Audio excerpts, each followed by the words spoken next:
ሰላም ጤና ይስጥልን። የተወደዳችሁና የተከበራችሁ የቻናላችን ተከታታዮች የግንቦት 18 2018 ዕለታዊ ወቅታዊ ማህበራዊና ኢኮኖሚያዊ ትኩስ መረጃዎችን ይዘንላችሁ ቀርበናል። በቅድሚያም ዋና ዋናዎቹን በማስቀደም እንጀምራለን። አዲሱን የታክስ አስተዳደር ስርዓት ረቂቅ አዋጅን በተመለከተ አነጋጋሪ መረጃ ወጥቷል። ምንድነው? በዝርዝር ወደ እናንተ ይዘናል። በአስቸጋሪ ሁኔታ ውስጥ የነበሩ ኢትዮጵያኖችን በተመለከተም መልካም ዜና ተሰምቷል። ታደምጡታላችሁ። ከዚህ በፊት በባንኮች ላይ ተጥሎ ስለነበረው እገዳ ከዛሬ ጀምሮ ሙሉ በሙሉ እገዳው ስለመነሳቱ ይፋ ሆኗል። ይህንና መሰል መረጃዎችን በዚህ ሰዓት ወደ እናንተ እናደርሳለን። ቪዲዮን ላይክ፣ ቻናሉን ሰብስክራይብ እያደረጋችሁ እስከ መጨረሻው ድረስ ተከታተሉ። በቅድሚያ በተለያዩ ሀገራት በአስቸጋሪ ሁኔታ ውስጥ የሚገኙ ከ432,000 በላይ ዜጎቻችን ወደ ሀገር ውስጥ መመለሳቸው ተገለጸ። ከተመላሽ ዜጎች መካከል 308,155 ወንድና 101,636 ሴቶች እንዲሁም 22,900 ዕድሜያቸው ከ18 ዓመት በታች ሆኑ ታዳጊ ሕፃናት ይገኙበታል። መንግሥት መደበኛ ያልሆነ ፍሰትን ከመከላከል ጎን ለጎን ዜጎች ሰብአዊ ክብራቸውን በተጠበቀ አግባብ በሕጋዊ መንገድ ሰርተው የሚጠቀሙበት አሰራር በመዘርጋት በሥራ ላይ እንዲውል አድርጓል። ከስደት ተመላሽ ዜጎችን የማኅበራዊና ኢኮኖሚ አገልግሎት ተጠቃሚነት ለማድረግ የሚያስችል በርካታ ሥራዎች እየተሠራም ይገኛሉ ተብሏል። በዚህም እስካሁን 432,691 ዜጎች በጊዜያዊ መጠለያና በማቆያ ማዕከላት በመቀበል የሥነ ልቦና፣ የማኅበራዊ፣ የኢኮኖሚ አገልግሎት በመስጠት ወደ ማኅበረሰቡ የማቀላቀል ሥራ በትኩረት ተሰርቷልም ተብሏል። በሌላው መረጃችን አዲሱን የታክስ አስተዳደር ረቂቅ አዋጅን በተመለከተ አዲስ መረጃ ተሰማ። ከሰሞኑ የገንዘብ ሚኒስቴር በታክስ አስተዳደር አዋጅ ቁጥር 983/2008 ማሻሻያ ረቂቅ ላይ ለባለድርሻ አካላት ውይይት መድረክ አካሂደዋል።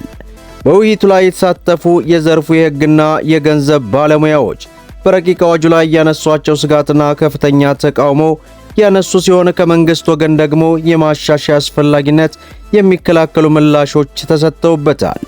በአዲስ አበባ ዩኒቨርሲቲ የሕግ መምህር የታክስ አማካሪና ጠበቃ የሆኑት አስቻለው ረቂቅ አዋጁ በተለይም አዲስ ማስረጃዎችን በማቅረብ ረገድ የጣለው ክልከላ በኢትዮጵያ ታይቶም ተሰምቶም የማይታወቅና ጭካኔ የተሞላበት ነው ሲሉ በጽኑ ተቃውመዋል። በተሻሻለውና አዲሱ የታክስ ውሳኔ ማስታወቂያ አዲስ ማስረጃ ማቅረብ ያለብህ በኦዲት ጊዜ ብቻ ነው፣ ለቅሬታ ሰሚ ኮሚቴ እንኳን ማቅረብ አትችልም የሚል እገዳ ይዟል። በኦዲት ጊዜ ያላቀረበውን ነገር ለቅሬታ ሰሚው ለማቅረብ እንዴት ሊከለከል ይችላል ሲሉም ጠይቀው የአሰራር ሀገሪቱ ባለፉት 40ና 50 ዓመታት ከተጓዘችበት የበለጸገ የሕግ ልምድ ወደ ሌላ የማሻገር ጉዳይ ነውም ተብሏል። ግብር ከፋዩን በአጭር ጊዜ ውስጥ ጠፍረን ይዘነው እንደገና ደግሞ ያሉት መረጃዎችና ማረጋገጫዎች በሙሉ በአንድ ጊዜ መጀመሪያውኑ አቅርበህ ጨረስ፣ ምንም ነገር ሳታቀርብ አቅርብ ማለት ከእውነታው የራቀ ነው። ለታክስ ሕጉም ራሱ ሚዛናዊ መሆን ሲገባው በግብር ከፋዩ መብት ላይ ያለ አግባብ የሚጭነውንና የሚያጎሳቁል አሰራር እንደሆነም ስጋታቸውን ገልጸው ተናግረዋል። በንግድ እንቅስቃሴ ውስጥ ሰነዶች ሊጠፉ፣ ላይገኙ፣ ሰነዶች ሊዘበራረቁ ወይንም ሊዘነጉ ይችላሉ። በመሆኑም ከታክስ ከፋዩ ፍጹምነት መጠበቅ ስህተት ነውም ብለዋል። ቢያንስ እስከ ግብር ይግባኝ ሰሚ አካል ድረስ እስከሚሄድ የነጻነት መቀጠል አለበት ያሉ ሲሆን ምክንያቱም በኦዲት ውስጥ በቅሬታ ሰሚ ኮሚቴ ያልተገኙ ነገሮች እንዲገኙ በኋላ የግብር ከፋዩን ከባድ ቀንበር ያቀላል። በርካታ ለውጦችና ውጤቶችም መጥተዋል፣ በተግባርም የታዩ ናቸውም ተብሏል። በግብር ከፋዩና በባለስልጣኑ መካከል የሚፈጠሩ የግብር አለመስማማቶችን በስምምነት ለመፍታት መታሰቡ ጥሩ ቢሆንም አወቃቀሩ ግን አሁንም በታክስ ባለስልጣኑ ችግሮችና ፍላጎት ላይ ብቻ የተመሰረተ ሆኖ መታየቱ ተገልጿል። አዲስ ማስረጃ አንቀበልም የሚል ድንጋጌ የለም፣ አሰራሩን ስርዓት ማስያዝ ነው ያሉት አቶ ዋሲሁን ከዘርፉ ባለሙያዎች ለተነሱ ጥያቄና ትችቶች በገንዘብ ሚኒስቴር ከፍተኛ የሕግ አማካሪ የሆኑት አቶ ዋሲሁን አባተ ማብራሪያ ምላሽ ተሰጥቷል። ይህ አዲሱ አዋጅ እያለ ያለው የኦዲት ስርዓት ውስጥ የተቀመጠውን አሰራር ከጨረስክ በኋላ አዲስ ማስረጃ ይዞብህ አይምጣ ወይንም ሙሉ በሙሉ ግን አንቀበልም ያለ ሲሆን አዲስ ማስረጃ ሊያስተናግዱ የሚችልባቸው ምክንያቶች መንገዶችም ተቀምጠዋልም ብለዋል። አዲስ ማስረጃ የተገኘው የግብር ውሳኔ ከተሰጠ በኋላ ከሆነና ግብር ከፋዩ ማስረጃውን በእጁ እንዳልነበረ ካስረዳ ብቻ ነውም ተብሏል። ሰነዱ ባለመታየቱ በግብር ከፋዩ ላይ ከፍተኛ የገንዘብ ጫና የሚፈጥር ሆኖ ሲገኝ እንደ ግብር ከፋዩ አቅምና ኦፕሬሽን ይለያያልም ተብሏል። ከአቅም በላይ በሆነ ችግር ለምሳሌ የባለቤት መታመም፣ ጦርነት፣ ግጭት ማስረጃዎች ማቅረብ ካልቻለ ታሳቢ ይደረጋል ያለ ሲሆን በሌሎች ሀገራት አዲስ ማስረጃ ተቀባይነት የሚኖርበት አጋጣሚም ተቀምጧል። እኛ ጋር የተለያዩ ነገር ሲመጣ ዝርክርክ ስለሆነ በአሰራር ላይ መጉላላት፣ መላላት እንዲሁም ሌላ ክርክር ሊኖር አይችልም። ድርጅቶች ማስረጃዎችን በአግባቡ የመያዝ ኃላፊነት አለባቸው ሲሉም አሳስበዋል።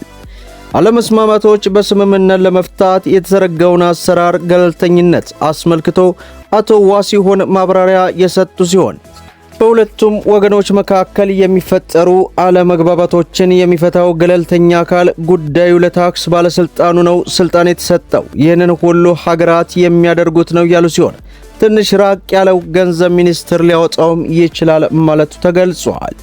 ከደረሰኝና ከወንጀል ቅጣት ጋር በተገናኘ የአስተዳደርም ሆነ የወንጀል ቅጣት ዋና ዓላማ ጥፋት የፈጸመውን ሰው ማስተማርና ለሌሎች መቀጣጫ ማድረግ እንዲማሩበት ያደርጋል ማለቱን በዚህ ሰዓት ቲክቫህ አስነብቦናል። በሌላው መረጃችን ከዚህ በፊት በባንኮች ላይ ተጥሎ የነበረው እገዳ ከዛሬ ጀምሮ ሙሉ በሙሉ መነሳቱን የኢትዮጵያ ብሔራዊ ባንክ አዲስ መግለጫ ወጣ። በቻይናና በኢትዮጵያ ሀገራት አጠቃላይ የኢኮኖሚና የፋይናንስ ትብብር ስምምነት መሰረት ወደ ቻይና የሚላኩ ምርቶች የውጭ ንግድ ፍቃድ በኢትዮጵያ ንግድ ባንክ ብቻ እንዲሰጥ ተወስኖ እንደነበር የኢትዮጵያ ብሔራዊ ባንክ ያስታወሰ ሲሆን ነገር ግን የሀገሪቱን የውጭ ንግድ ዘርፍ ይበልጥ ለማቀላጠፍ ተወዳዳሪነቱን ለማሳደግና ለላኪዎች ምቹና ተደራሽ ለማድረግ የባንክ አገልግሎት ለመፍጠር ቀደም ሲል የነበረውን እገዳ ከዛሬ በጀምሮ ሙሉ በሙሉ ማንሳቱን አስታወቀ። በዚህም መሰረት ከዛሬ ጀምሮ ወደ ቻይና የሚላኩ ማንኛውም አይነት የውጭ ንግድ ምርቶች የፍቃድ አሰጣጥ ሰነድ ማደራጀትና ተያያዥ የባንክ አገልግሎቶች በአገሪቱ ውስጥ ፍቃድ ባላቸው በሁሉም ባንኮች በኩል መስተናገድ ይችላሉም ብለዋል። ብሔራዊ ባንክ ዛሬ ባወጣው መግለጫ ሁለቱም የንግድ ባንኮች ከተለመዱት የውጭ ንግድና የውጭ ምንዛሪ መመሪያዎች ጋር በተጣጣመ መልኩ ለደንበኞቻቸው አገልግሎቱን እንዲሰጡ ማሳሰቡን በዚህ ሰዓት ከኢትዮጵያ ብሔራዊ ባንክ በኩል የወጣው መግለጫ ተመልክተናል። መደመጥ ያለባቸው ወሳኝና አነጋጋሪ የሆኑ መረጃዎችን ይመስላሉ። ቪዲዮውን ላይክ ሸር አድርጉት እያልኩ እስከ ፍጻሜው ድረስ አብራችሁን ስለቆያችሁ ልባዊ ምስጋናችንን እየሰጠን በሌላ ቪዲዮ እስከምንገናኝ ወሰላሙ አለይኩም ወራህመቱላህ።